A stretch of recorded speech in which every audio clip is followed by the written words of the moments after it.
Bueno.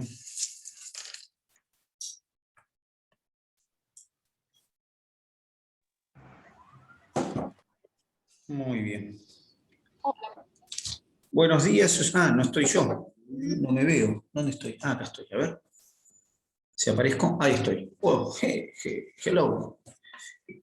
Bueno. No sé ni de qué estábamos hablando en la última charla, pero seguramente vamos a seguir hablando de eso mismo.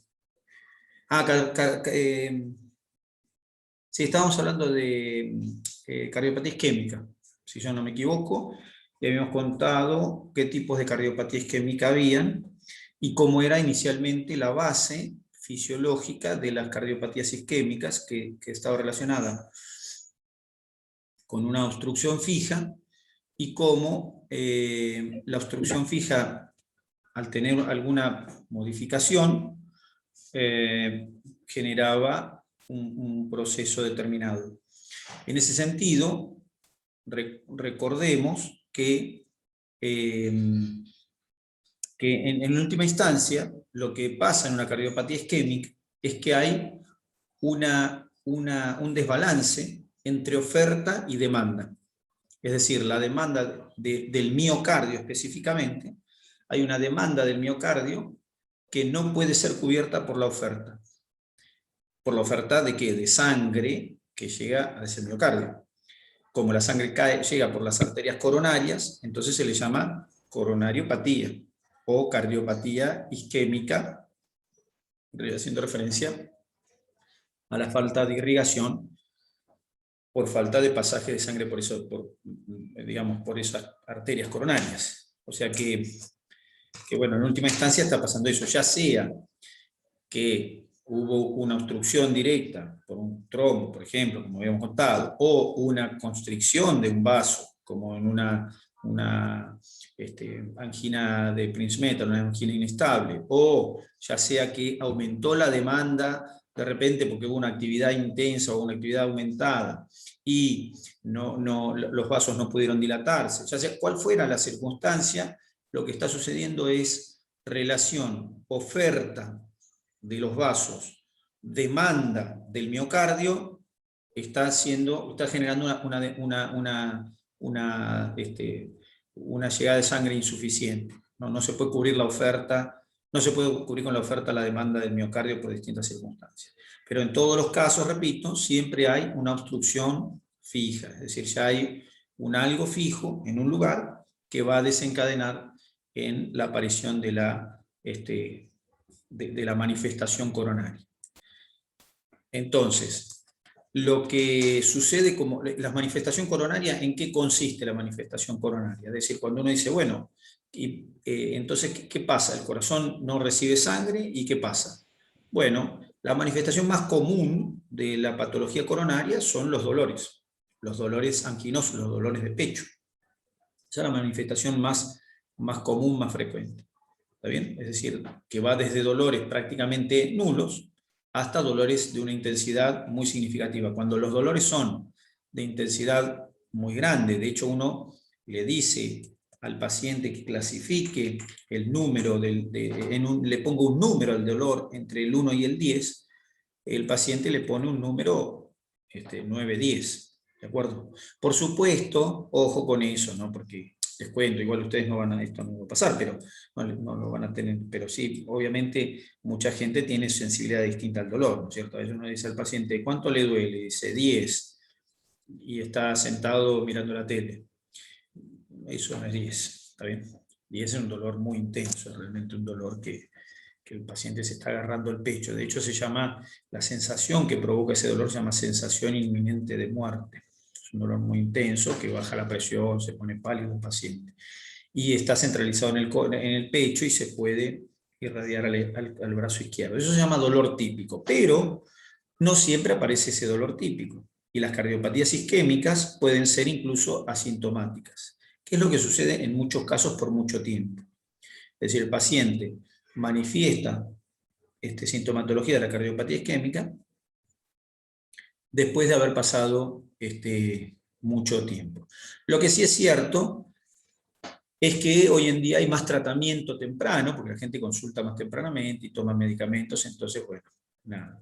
La cuestión es que por ahí no, digamos, avanzan más las enfermedades por ahí en el tiempo porque hay tratamientos y los tratamientos mantienen al paciente por más tiempo sin molestia, ¿no es cierto? Bien, entonces, lo que sucede es que bueno, que esta es la manifestación. Lo que quería decirles era una cosa que estaba hablando de la obstrucción fija y la obstrucción fija y lo que se agrega, que eso quería contarles una cosita y después hablando se me pasó, que era que la placa ateromatosa sobre la cual se va a producir la lesión, la placa ateromatosa también tiene cambios propios. Es decir, que uno dice, bueno, la placa está ahí, y es la obstrucción fija. Pero ojo, porque esa placa, nosotros dijimos que podía romperse, la placa se puede romper, y esa ruptura puede ser el inicio de la aparición de un trombo, o la placa puede erosionarse o ulcerarse, es decir, la placa está en el vaso sanguíneo y se puede erosionar o se puede romper y también propender a la producción de trombos, porque el endotelio se hace más trombogénico, o lo que está por debajo del endotelio se hace más trombogénico, entonces aparece una zona más trombogénica, es decir, más generadora de trombo, y entonces eso puede ser lo que coadyuve, lo que aporte un granito para que esto esté permanentemente digamos, en el borde de un problema, ¿no es cierto? Es decir, las placas no están siempre ahí nomás quietitas. Entonces, estas cosas que puede pasar, que aparece un trombo, no es que aparece un trombo de casualidad obstruyendo el vaso, sino que el trombo aparece porque hay un endotelio que es propenso a que se produzcan esos trombos. Es decir, las placas no son inestables, son placas que tienen ese problema. Se pueden romper, pueden incluso la propia placa sangrar adentro. Nosotros ya habíamos contado como complicación de la propia placa. La placa puede tener una hemorragia dentro de la propia placa y ser ese el motivo por el cual se desencadena la cascada de coagulación y por ende también un trombo en la luz del vaso sanguíneo. Así que bueno, nada, la estructura de la placa es importante y la composición de la placa, y por eso es importante, nada, tratar de que las placas no se formen, y cuando se forman tratar de que se disuelvan. ¿Está bien? O sea, degradar la placa es una tarea, nada, que es importante. No solo que no se forme, sino que también se puede degradar la placa. ¿Está bien? Bueno, entonces, decía que, bueno, que las manifestaciones, que consisten en el dolor. El dolor es lo más común, ¿no es cierto? El dolor que aparece en el pecho, se llama dolor típico, y decía que el dolor puede no haber dolor, inclusive. Hay tipos hay pacientes que no suelen tener infartos sin dolor, como son los diabéticos y como son los hipotiroideos. Eso es más o menos característico. Es decir, son grupos de pacientes que padecen el infarto y uno lo evidencia simplemente porque en el registro electrocardiográfico figura la secuela del infarto. Es decir, aparece una secuela del infarto, uno le pregunta al paciente cuándo tuvo el infarto, y el paciente dice, no, yo no tuve ningún infarto nunca, y entonces ahí aparece. O a veces aparecen con sintomatología muy pobre. ¿Está bien? O sea que hay pacientes que tienen infartos con sintomatología muy pobre. Y otras veces la sintomatología coronaria puede dar dolores atípicos, que son dolores en cualquier lado. Puede ser un dolor en la mandíbula, gente que consulta al odontólogo piensa que tiene un proceso infeccioso en un diente del maxilar inferior, o a veces duele el hombro, o a veces, bueno, o sea que hay manifestaciones típicas y atípicas de esta molestia, ¿no es cierto? Pero con esto, ¿qué quiero decir? Quiero decir que las formas de manifestarse de estas patologías coronarias son múltiples. Incluso a veces la forma de manifestación es simplemente una disnea, es decir, una falta de aire ¿no es cierto? Una falta de aire que siente el paciente cuando hace algún esfuerzo físico, y la forma de manifestar es simplemente eso, esa falta de aire. ¿De acuerdo? Bien, entonces las formas de manifestación entonces son variables. Las formas más simples, digamos, o las formas iniciales más simples son las anginas estables. Son la forma de presentación inicial y más simple. ¿Está bien? Donde el calibre del vaso no se afecta en menor medida, ¿está bien? Y generalmente es menos del 70-75%. Y por eso suelen revertir con facilidad. Pero después de ahí para adelante, los calibres de afectación son mayores a 70-75%, y entonces son más frecuentes las manifestaciones, ¿de acuerdo? Las manifestaciones. Bien, y en esto contamos una palabrita de en qué consiste un infarto, porque entra dentro de esto, ¿cierto? O sea, decimos patología isquémica, tenemos las anginas, estables, inestables y las variantes. Estable, variante e inestable. Y luego tenemos los infartos. Y un infarto, cuando hablamos de infarto, les recuerdo que cuando se habla de infarto del corazón, excepto que haya una aclaración, se habla de infarto del ventrículo izquierdo. ¿En qué consiste un infarto? Bueno, nosotros vimos al principio del año cómo era una lesión isquémica. Es decir, una lesión isquémica implica que no llega oxígeno al tejido, y esa falta de oxígeno se traduce en disminución. Bueno, me pueden contar ustedes, si no entra oxígeno a la sangre, ¿qué es lo que no se va a poder hacer?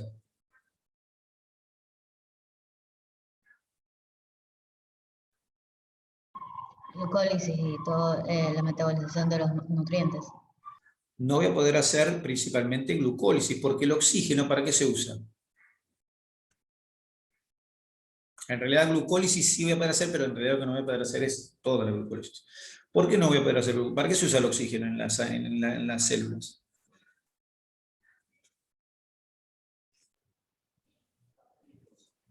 Para la oxidación de los nutrientes. A esta altura de la vida, no por usted, María José, que ha contestado algo, pero digo, ustedes tienen que saber para qué sirve el oxígeno. Oxidar los nutrientes no se oxida, bueno, no hay una oxidación directa de cosas. Sí, se usa para oxidar algunas cosas, pero la mayor parte del oxígeno que inspiramos se utiliza para formar ¿qué?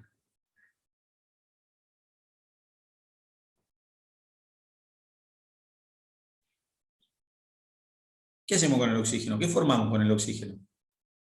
¿Dónde va el oxígeno que respiramos? Bueno, va a la sangre. Lo capta la hemoglobina, lo lleva a los tejidos, lo liberan los tejidos y lo capta la célula. ¿Y la célula ahora qué hace con eso? Lo manda a la eso que están pensando no, a la mitocondria. ¿Está bien? Lo manda a la mitocondria. En la pared interna de la mitocondria hay un proceso que se llama cadena respiratoria. Suena a respirar. ¿Cómo? ¿Para el ciclo de Krebs? No, el oxígeno no se usa para el ciclo de Krebs, ¿no? ¿No? Para la formación de dióxido. No, el dióxido... Es el último aceptor de electrones en la cadena respiratoria. De la cadena respiratoria, acepta los electrones. Y entonces acepta los electrones en la cadena respiratoria. ¿Y qué hace? Los acepta y...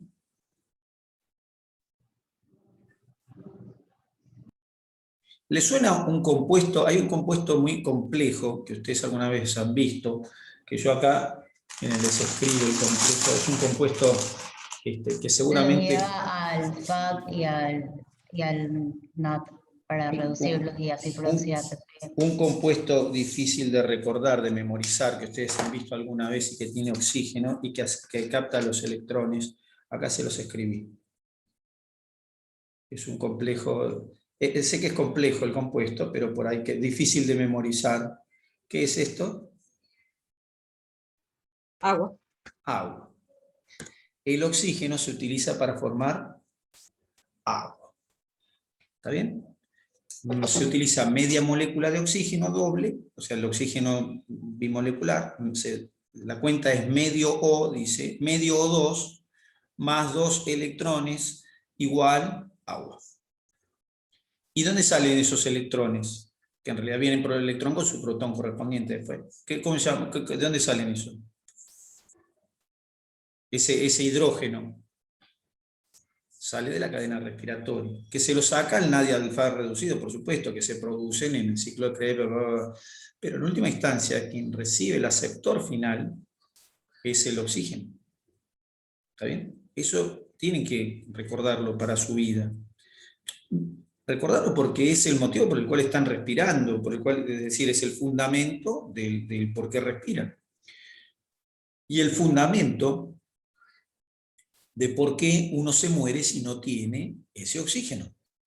Si no tiene el oxígeno, no es que no va a formar agua, sí, no va a formar agua, pero eso no es lo importante. Lo importante es que no se van a poder captar los electrones en la cadena respiratoria, por ende el FAD y el NAD reducido no van a entregar sus electrones a la cadena respiratoria, por ende el NAD y el FAD reducido se van a acumular, pero no se van a poder usar, por ende no van a haber NAD y FAD oxidados para meter en el ciclo de Krebs, y por ende no se va a poder llevar a cabo el ciclo de Krebs, y por ende no se va a poder llevar a cabo la glucólisis o la degradación de cualquier cosa, porque la beta-oxidación también termina en el ciclo de Krebs.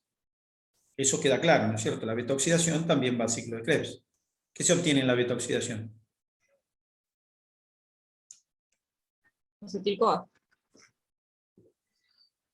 Acetil-CoA. Lo que se hace es oxidar. Se oxida el carbono beta, por eso se llama beta-oxidación. Se oxida el carbono beta y se le agrega CoA, y entonces se corta un pedazo. Yo tengo una acil-CoA, que es un ácido graso con CoA en la punta, entonces el carbono beta, que sería de la porción ácida, el segundo carbono es el beta, lo oxido, después se hidrata, después se oxida de vuelta, se corta, y quedan dos carbonitos formando el acetil-CoA, y la otra punta se le pone otro acetil-CoA y se forma el acil-CoA, y se le va sacando a cada acil-CoA, que es un ácido graso con CoA, se le van sacando dos carbonitos y se va formando acetil-CoA. Y ese acetil-CoA va al ciclo de Krebs. Puede formarse, también se puede usar para colesterol, por supuesto, pero va al ciclo de Krebs. Y en el ciclo de Krebs, entonces se forma NAD reducido y dióxido de carbono, con esos dos carbonos que habían del acetil-CoA. Esos dos carbonos sirven para formar dos dióxidos de carbono. Pero ese no es el oxígeno, ese oxígeno va y viene, el del dióxido de carbono va y viene, no es el oxígeno, ese ¿por qué va y viene? Porque es el mismo que forma las moléculas. Porque cuando yo tengo una molécula de glucosa, por ejemplo, ¿tiene oxígeno en la molécula de glucosa?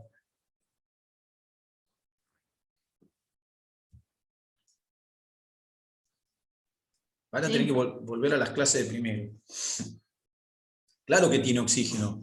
La glucosa tiene 6 carbonos, ¿está bien? Carbono 6, hidrógeno 12, oxígeno 6. Ese oxígeno se utiliza molecularmente para fabricar dióxido. ¿Está bien? Fabricamos dióxido de carbono con la misma glucosa, no necesito el oxígeno que respiro. Se puede usar alguna molécula, no lo sé, porque eso habría que meterse dentro de la célula y seguir el camino de los oxígenos. No sé si hay algún trabajo hecho específicamente con oxígeno marcado para ver eso, no lo sé. Sí sé que el oxígeno que respiramos, que es el que manejamos, que ingresa y sale, ingresa y sale, ingresa y sale, ingresa oxígeno y sale dióxido, ese oxígeno que ingresa, ese que intercambiamos, ese oxígeno es el que utilizamos para aceptar como aceptor de electrones en la cadena respiratoria. Por eso es el último aceptor de la cadena respiratoria y se forma agua. Y se necesita para que la cadena respiratoria siga su curso de los electrones para formar el agua y libere energía. ¿Para qué se usa la energía de la cadena respiratoria? Para fosforilar el ADP en ATP. Para transformar ATP, para fabricar ATP. ¿Y para qué sirve el ATP? Es para obtener, para hidrolizarlo y que libere energía. Para hidrolizarlo y liberar, o sea que es la moneda energética de la célula. Es la moneda energética de la célula. Nada, eso no hay otra cosa. Es decir, se utiliza para muchas reacciones. Entonces, los infartos, ¿en qué consisten? Consisten en que no llega el oxígeno al tejido, entonces aparece primero la isquemia del tejido. La isquemia del tejido que consiste en que no puede fabricar oxígeno de forma adecuada. Ya eso es un sufrimiento para la célula. Eso ya puede producir molestias. De hecho, si a una persona le duele el pecho, muchas veces le duele el pecho, uno hace el electrocardiograma y se ven signos de isquemia. No tiene un signo electrocardiográfico de infarto, pero sí de isquemia. Es decir, las células están sufriendo. Y ese sufrimiento se traduce en una diferencia en la actividad del corazón que incluye la actividad eléctrica. Y por eso se puede registrar desde afuera con un electrocardiograma y yo puedo decirle a la persona, mire, su corazón ahora está sufriendo. ¿Está bien? Tiene una isquemia, está sufriendo. Hay que hacer algo para solucionar eso. Y se hacen cosas para solucionar eso. Esa isquemia que se traduce en una molestia en el pecho, o una falta de aire, o un dolor, esa isquemia me está diciendo que las células miocárdicas no están trabajando de forma adecuada. El dolor igual no es la célula miocárdica la que duele, porque la célula miocárdica no tiene dolor. ¿Se entiende lo que digo? El dolor, ¿qué es el dolor? ¿Qué opinan que es el dolor? ¿Qué es un dolor?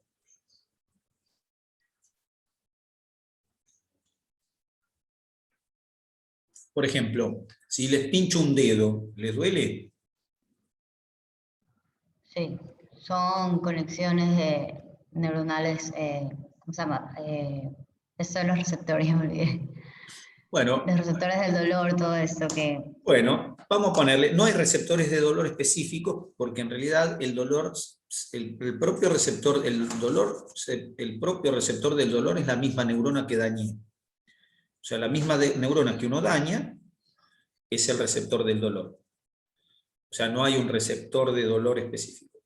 Pero, ¿en qué consiste el dolor? Consiste en que una neurona, que está dañada por alguna circunstancia, sea por una circunstancia física, química, térmica, lo que fuera, bueno, que iría dentro de físico, pero cualquier circunstancia, corta una neurona, se lastima por un corte, se lastima por calor, se lastima por frío, se lastima por químicos, se lastima por radiación, lo que fuera, que lastime la neurona, la membrana de esa neurona se despolariza, esa despolarización viaja a la médula espinal y de ahí viaja al tálamo la información, la despolarización, y de ahí viaja al cerebro. Y el cerebro clasifica eso, lo traduce y dice, esto es dolor.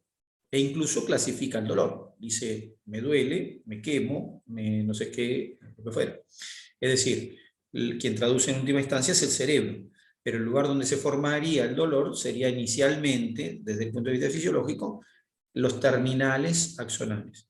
Bueno, lo que duele es la lesión, que se supone que es química casualmente, de los axones que están en el corazón. Esos axones, hay axones que están en las cubiertas principalmente del corazón, sufren las mismas isquemias que los miocitos.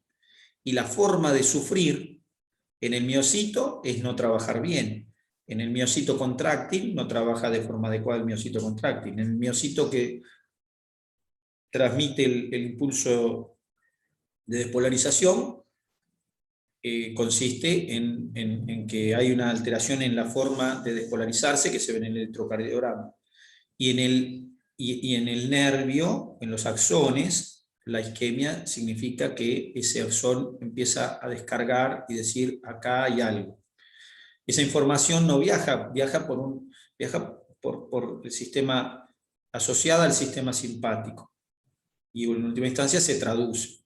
Lo que duele no es el corazón, y lo que transmite la información de dolor no es el corazón, sino los filetes nerviosos que están pegados a los vasos sanguíneos y a las cubiertas del corazón.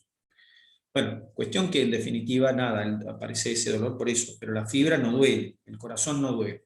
O sea que si uno lastima el corazón sin tocar ningún vaso o lesiona miocitos, los miocitos se mueren, pueden morirse y no causar dolor. Eso pasa con muchos órganos del cuerpo. Lo que duele no es específicamente el órgano en sí, porque no tiene adentro filetes, sino que son los vasos los que transmiten algo de información. Bueno, pero la cuestión es que lo que sucede con el miocito es que no recibe oxígeno, y al no recibir oxígeno no puede llevar a cabo de forma adecuada inicialmente la síntesis proteica, no puede mantener las bombas de sus membranas, no puede mantener bien las bombas de sus membranas, incluyendo las bombas del retículo sarcoplásmico que necesita para mantener el calcio en su lugar. Entonces se modifican los niveles de iones intracitoplasmáticos, y eso ya es un problema, porque además hincha la célula. Pero bueno, en definitiva, la célula va a trabajar en forma inadecuada, lógicamente. Lo que decíamos al principio del año, habíamos descrito este proceso. Bueno, eso es una isquemia. Y si persiste la isquemia, entonces aparecen más problemas, lógicamente. ¿Está bien? Entonces ya ahí sí, la célula, la membrana, se daña el ADN, se desnaturalizan las proteínas, se dañan las mitocondrias, bueno, y termina con la muerte celular. Cuando eso va pasando, eso se llama infarto. Los infartos no se producen en el momento único de la molestia, sino que el infarto, que hoy se manifiesta ahora, en este momento, en realidad se va desarrollando el proceso a lo largo de las horas siguientes. Es decir, que la manifestación muestra lo que está pasando en el momento, más lo que va a pasar.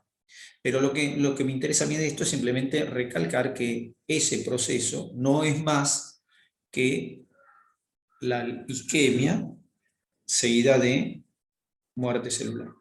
¿Está bien? A eso le llamamos infarto. Y eso es lo que sucede en el miocardio. Y el miocardio va cambiando su aspecto en la medida que va pasando el tiempo, justamente por esto que en la isquemia, que es la muerte celular, el infarto.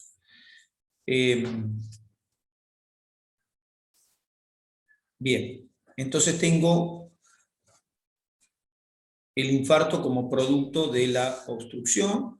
Los infartos, por supuesto, representan ruptura de células, se rompen, se mueren, pero la muerte, la célula se rompe, pero queda como una especie de foto de la célula. Eso se llama muerte coagulativa o por coagulación. ¿Está bien?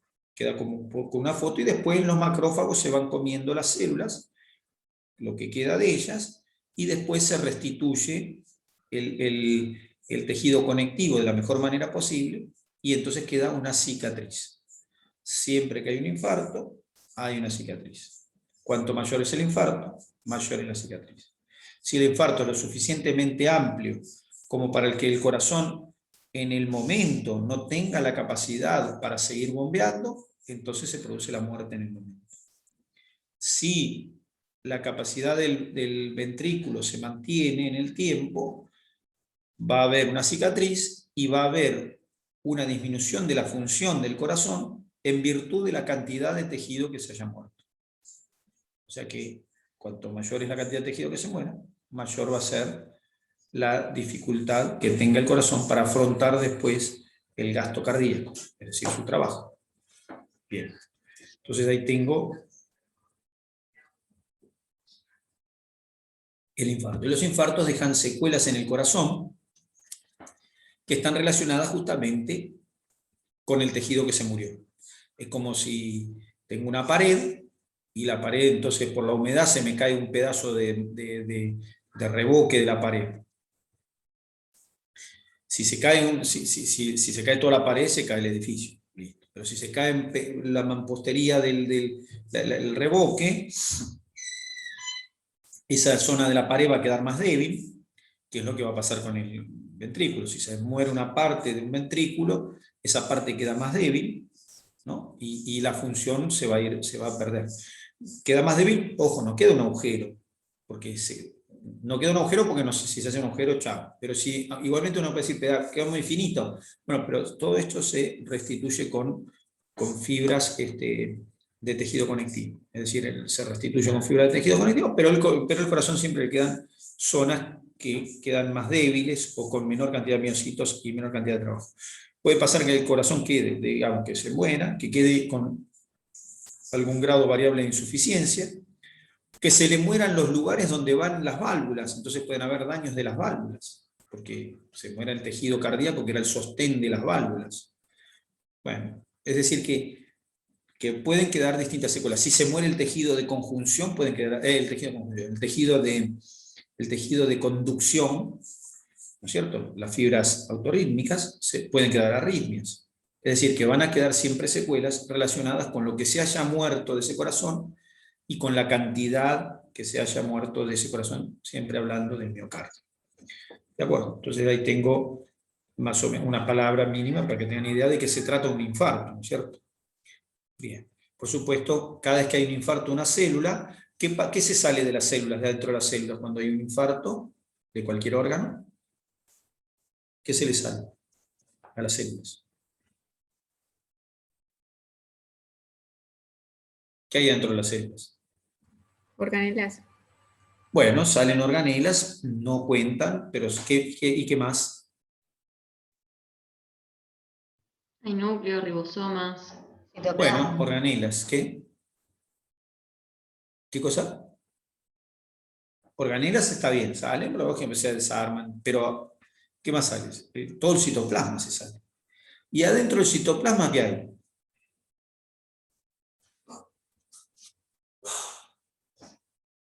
Proteínas. Proteína, eso es correcto. ¿Y qué proteínas pueden interesarme? ¿Para qué sirven las proteínas en una célula?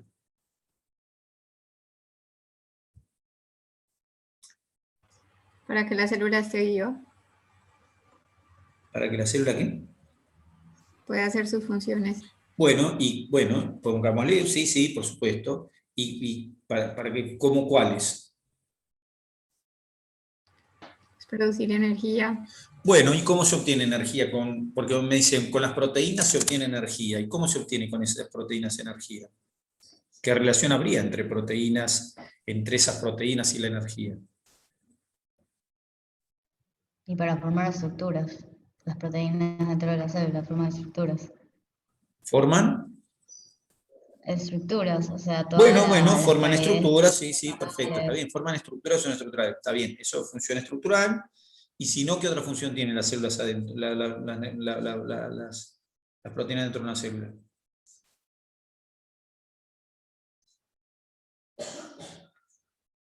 Una proteína, la célula, me dicen, por ejemplo, las células, ¿qué célula del cuerpo hace glucólisis?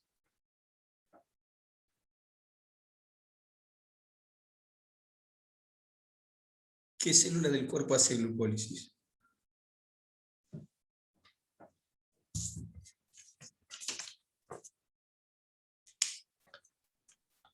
Todas.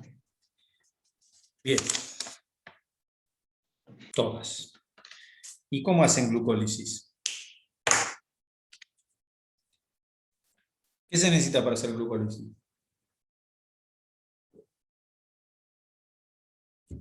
Yo digo glucosa.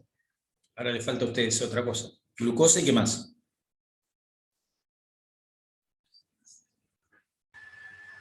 Oxígeno. ¿Cómo? Oxígeno.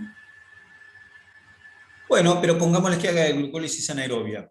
¿Puedo hacer glucólisis adentro de un vaso en un vaso? ¿Se puede hacer glucólisis adentro de un vaso? Citoplasma celular. Bueno, citoplasma, pero pregunto, ¿se puede hacer glucólisis adentro de un vaso? No, no sé. Imagino que Sí. no. Pongámosle que Glucosa sí se puede. tengo la glucosa y tengo el vaso. Puedo hacer, meto glucosa dentro del vaso y ya está, y se hace glucólisis. No, no, porque no No, están las estructuras necesarias para ¿Cómo, hacerlo. cómo? No están las estructuras necesarias para realizar la glucólisis. No entendí bien, pero ¿qué me faltaría para hacer glucólisis entonces? No Pongo célula. agua. Pongo un vaso, pongo glucosa adentro. ¿Puedo hacer glucólisis con esos dos elementos? No. Ahí no. está. No. ¿Y qué me falta? Células, un tejido. No, no necesariamente. La puedo hacer glucólisis in vitro. Pero Las enzimas. necesito enzimas. ¿Y las enzimas qué son? Proteínas. Qué interesante. Catalizadores biológicos. Sí, pero son proteínas. Proteínas. ¿Las células del miocardio tienen enzimas?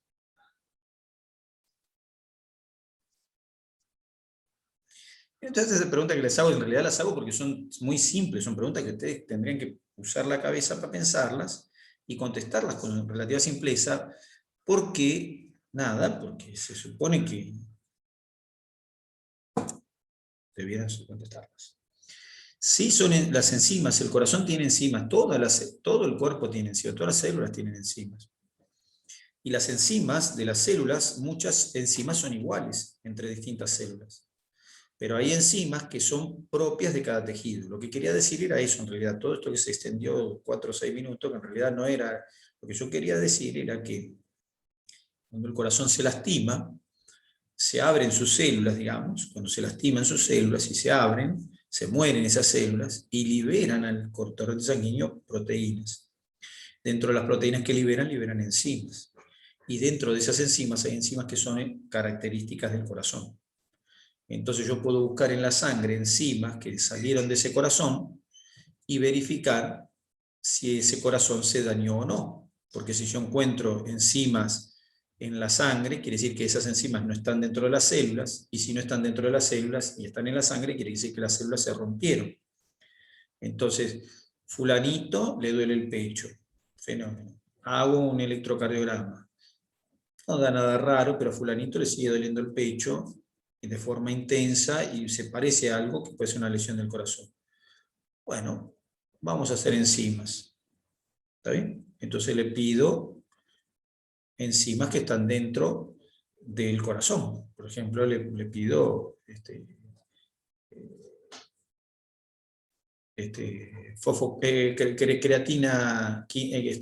fosfocreatina quinasa. La fosfocreatina quinasa, CPK, hay una isoenzima que es propia del corazón, la CPK, una isoenzima que se llama MB, esa isoenzima está prácticamente solo en el corazón. Entonces, si un sujeto tiene esa enzima elevada, significa que esa enzima salió de adentro de los miocitos del miocardio, porque los miocitos se rompieron. Entonces yo digo, mirá, este fulano tiene mucha CPK-MB. Quiere decir que su corazón las células de su corazón se están abriendo y están liberando esa enzima en medio. Eso vale para otros órganos. Hay enzimas. Ahora, si yo buscara una enzima de la glucólisis, no sé, una glucoquinasa, es probable que también estén elevadas la glucoquinasa. Lo que pasa es que la glucoquinasa, si la persona le duele el pecho y la glucoquinasa está elevada, digo, uy, tiene un infarto porque tiene enzimas afuera de su cuerpo de una célula. Sí, pero yo no sé de qué célula. Capaz que el señor se golpeó el brazo hace un día atrás y tiene células, células no sé, musculares del músculo esquelético que se rompieron, liberaron esas enzimas y yo me creo que son del corazón. Pero entonces, si uno busca enzimas específicas, puede encontrar que hay un tejido determinado que está dañado. Y eso se hace justamente con esto, que es, como sabemos que se le escapan las enzimas al tejido, porque se abren, se mueren las células, entonces buscamos esas enzimas en la sangre y corroboramos que la persona tiene partes de su corazón que se están muriendo y sus células están liberando su contenido. No buscamos núcleos celulares en el plasma, ni buscamos mitocondrias. Buscamos enzimas características de un tejido determinado. ¿Está bien? Entonces los infartos pueden tener esa característica porque los infartos de cualquier tejido pasa lo mismo. Si el infarto es hepático, las lesiones son del hígado, entonces busco enzimas del hígado. ¿Está bien? Busco enzimas hepáticas, se llaman. O sea que los tejidos